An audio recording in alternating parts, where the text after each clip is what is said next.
आदाब, आप देख रहे हैं आलमी सहारा। आइए डालते हैं नजर आज के कुछ अहम खबरों पर।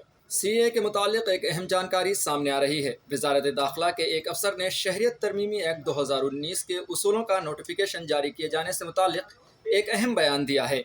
वजारत दाखिला के सीनियर अफसर ने मंगल के रोज़ बताया कि लोकसभा इंतखाब के ऐलान से काफ़ी पहले उसूल नोटिफाइड कर दिए जाएंगे।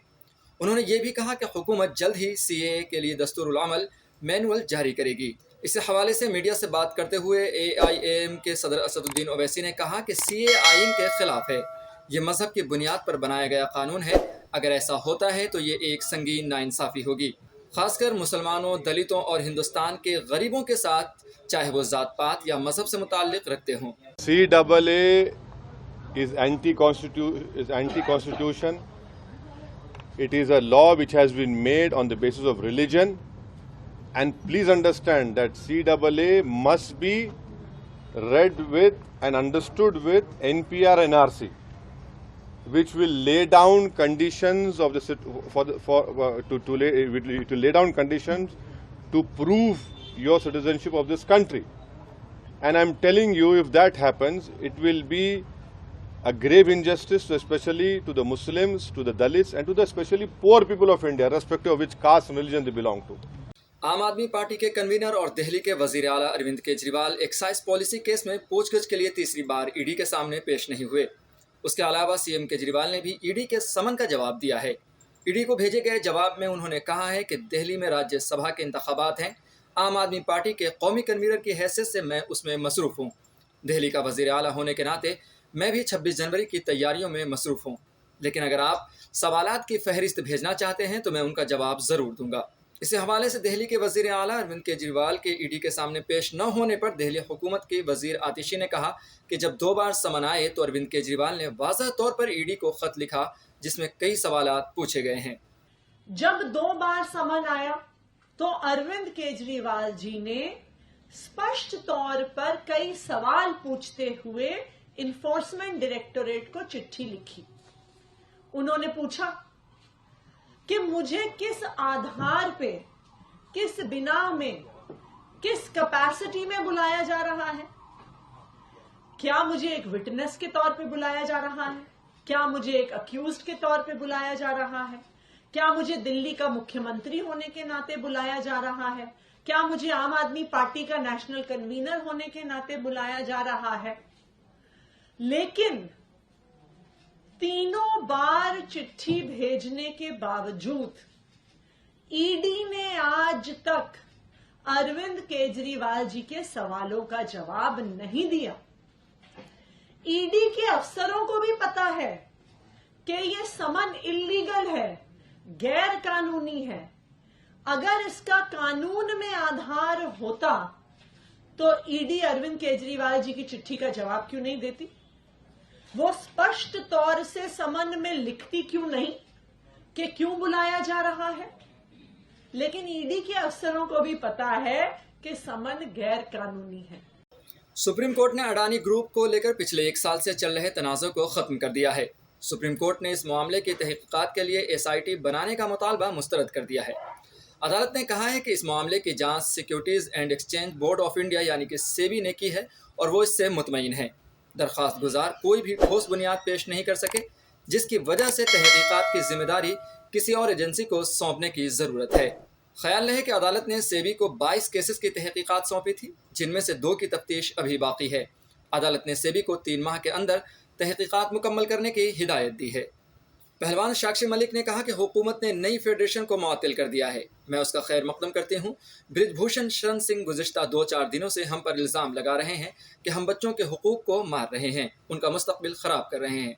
मैं रिटायर हो चुकी हूँ और मैं चाहती हूँ कि मेरे बाद आने वाली लड़कियाँ मेरा ख्वाब पूरा करें, क्योंकि मैं नहीं चाहती कि मेरी वजह से किसी लड़के या लड़की को कोई नुकसान पहुँचे। वहीं आपको बता दें कि आज नौजवान पहलवानों ने जंतर मंतर पर ओलंपिक जीतने वाले पहलवान साक्षी मलिक, विनेश फोगाट और बजरंग पुनिया के खिलाफ मुजाहिरा किया। और सरकार ने जो नई फेडरेशन उसका निलंबन किया, उसका मैं स्वागत करती हूँ।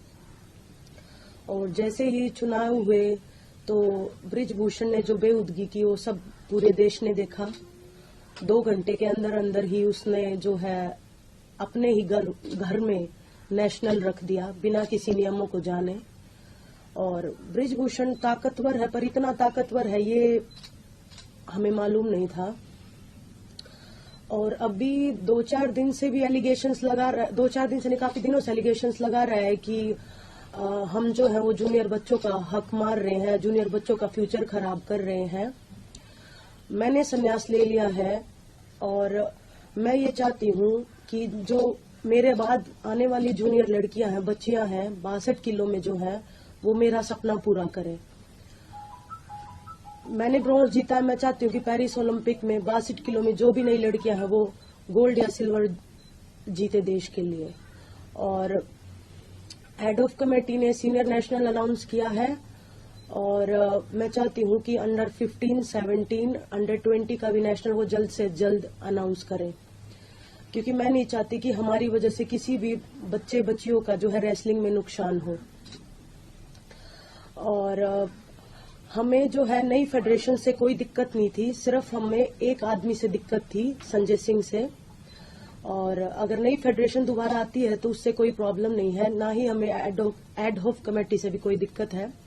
वज़ीर आज़म नरेंद्र मोदी त्रिशूर में नारी शक्ति प्रोग्राम से खिताब करते हुए उन्होंने कहा कि आजकल मुल्क में मोदी की जमानत की बात हो रही है, लेकिन मेरा मानना है कि मुल्क की ख़वातीन की ताकत ही तरक्की याफ्ता हिंदुस्तान के अज़्म को हासिल करने की सबसे बड़ी जमानत है। बदकिस्मती से आज़ादी के बाद कांग्रेस हुकूमतों, LDF, UDF हुकूमतों ने ख़वातीन की ताकत को कमज़ोर समझा है। लोकसभा और असम्बली में ख़वातीन को रिजर्वेशन देने वाले कानून को बरसों से ज़ेर-उत-तबाह रखा गया है। കേരളത്തിലെ എൻ്റെ അമ്മമാരെ, സഹോദരിമാരെ, आजकल देश में मोदी की गारंटी की चर्चा है, लेकिन मैं मानता हूं देश की नारी शक्ति विकसित भारत के संकल्प की सिद्धि की सबसे बड़ी गारंटी है। दुर्भाग्य से आजादी के बाद लेफ्ट कांग्रेस की सरकारों ने, LDF, UDF की सरकारों ने नारी शक्ति को कमजोर माना। लेफ्ट और कांग्रेस ने लोकसभा और विधानसभा में महिलाओं को रिजर्वेशन देने वाला कानून बरसों तक लटकाए रखा, लेकिन मोदी ने आप सभी बहनों को आपका हक देने की गारंटी दी थी और उस गारंटी को पूरा करके दिखाया। एक तरफ जहां राम मंदिर का 22 जनवरी को इफ्तिताह होना है, वहीं कांग्रेस के लीडर दिग्विजय सिंह ने एक बड़ा सवाल खड़ा कर दिया है। उन्होंने कहा कि रामलला की वो मूर्ति कहाँ है जिसको लेकर सारी लड़ाई हुई, वो मुजस्समा क्यों नहीं लगाया गया, आखिर नए मुजस्समे की क्या जरूरत पड़ी। मुझे कोई न्योते की आवश्यकता नहीं है, हमारे हृदय में बसे हैं भगवान राम।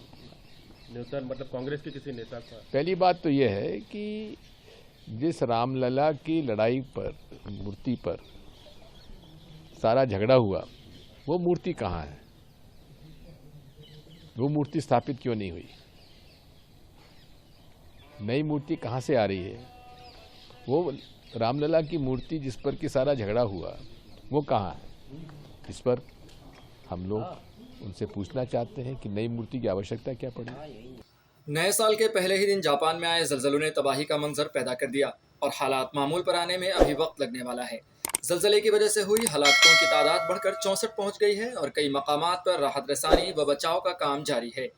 मलबा और टूटी हुई सड़कों की वजह से बचाव कार्य के अमल में मुश्किलात दरपेश आ रही हैं।